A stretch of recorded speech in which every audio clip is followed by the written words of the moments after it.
Welcome everybody to ZionCapitalFX. My name is Chance, and this is the video log series where we take someone who doesn't know anything about Forex indices and the markets in general and put them on a path towards consistent profitability and financial freedom. So today's topic's a little bit different. Today's topic is gonna touch on some trading psychology and mindset. Uh, this is something that's been brought up a couple times, and I want to touch on it. It's probably not going to be agreed upon by a major part of the trading community, but it's something that I'm very passionate about, and I feel like it's worth mentioning here. I've seen on a couple different communities in the past, present. I've talked to traders, and especially traders that have a system, that have their own strategy, have their own edge, and the system is based upon data. The system is based upon stacking the odds in your favor and taking high probable trades and having a number of confluences to get into the said trade. All a confluence is it's a variable that, when met, gives you a leading indication that the trade will be in your favor of succeeding. But time and time again, when traders have this strategy or system in place, sometimes they hesitate and they don't take the trade because they said, I wasn't confident in the trade. Confidence. That's what I want to talk about. Having confidence in a trade. Is it, how much weight should you put into confidence when getting into a trade? This is where I disagree with a lot of people in trading. I have zero stock in confidence. There, I said it.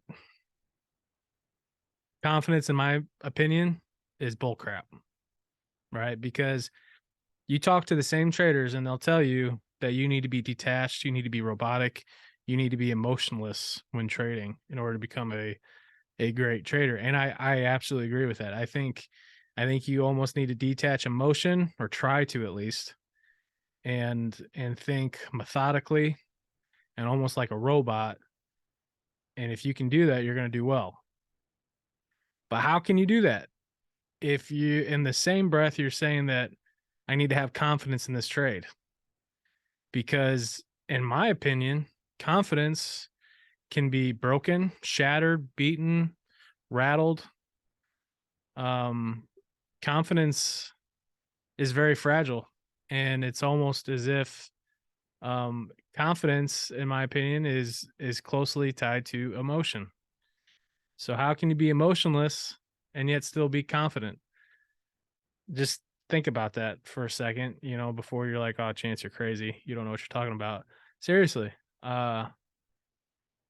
Think about it this way, right? The market can remain illogical longer than you can remain solvent. That's a very famous quote, and it still rings true to this day. The market does unpredictable things. When you enter a trade, you have to accept the fact that whatever happens is a random outcome. You just hope that you have the odds in your favor in succeeding. It's almost like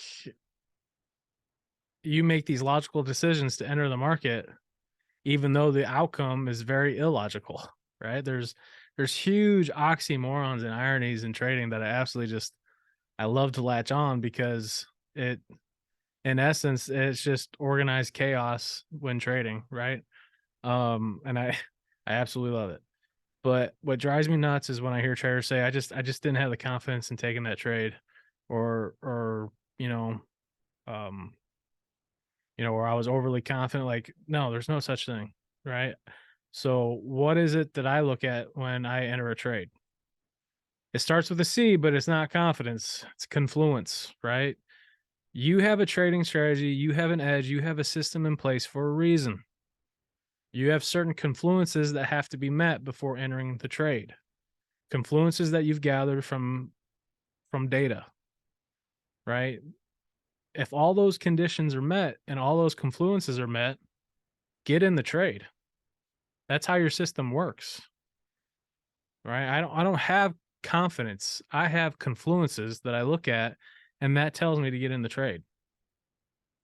Confidence, how many times has somebody gotten into a trade, it instantly gone their way, and then the next trade, they're gun shy and they're just timid and afraid to enter the market because they got whooped. That happens all the time. That used to happen to me all the time. And now it's just part of the game, right? So if I get in the trade and I lose, but if all my confluencers are met, I don't sweat it, right? Because that's just a statistical loss. I know that the odds were in my favor, but there's still a chance that it's going to lose. It's a random outcome. I accepted that when I got in the trade. So if it loses, oh well, it's a statistical loss, and I just go on looking for the next trade. If confluencers are met, I get in. As opposed to a trader that relies on confidence to get in a trade, what's that based off of? What's your baseline there? What's your reference point? You get in a trade, you lose, and you lose your confidence. You know, the next trade you're hesitant on taking, and that might be like a runaway 1 to 8% gain trade that you just didn't get in because you didn't have the confidence, even though the confluences were there, right? So how can you remain emotionless when you rely on emotion to get in a trade? That doesn't seem right to me. So just something to think about when you get into a trade, or you're hesitating. Are you hesitating because you're still trading on emotion, or are you hesitating because the confluences aren't met? Because I'm here to tell you, if you don't get in a trade because your confluences are met, good for you. You're following your system. The conditions weren't met. You didn't get in. No shame in that. Look for the next good trade. If the confluences were met and you failed to get in because you weren't confident in the trade, then why do you even have a trading system that you use and implement if you're not going to use it? Something to think about. So that's my rant for right now. Anyway, take it or leave it. If you have any questions, comments, or concerns, or if you want to just, totally rip me apart because you disagree, go ahead. Go ahead, put it down in the comments. I'll listen to it. I'll look at it, and then who knows, I might delete it. But I'm kidding. I won't delete it. I won't delete it. We'll have a discussion on why you should have confidence in your opinion. So yeah, there you have it. Thanks for watching. If you enjoyed this video, if you appreciate me just calling it like it is, hit like and subscribe, and then I'll see you next time because it's going to be a good one. I'll talk to you later. Bye.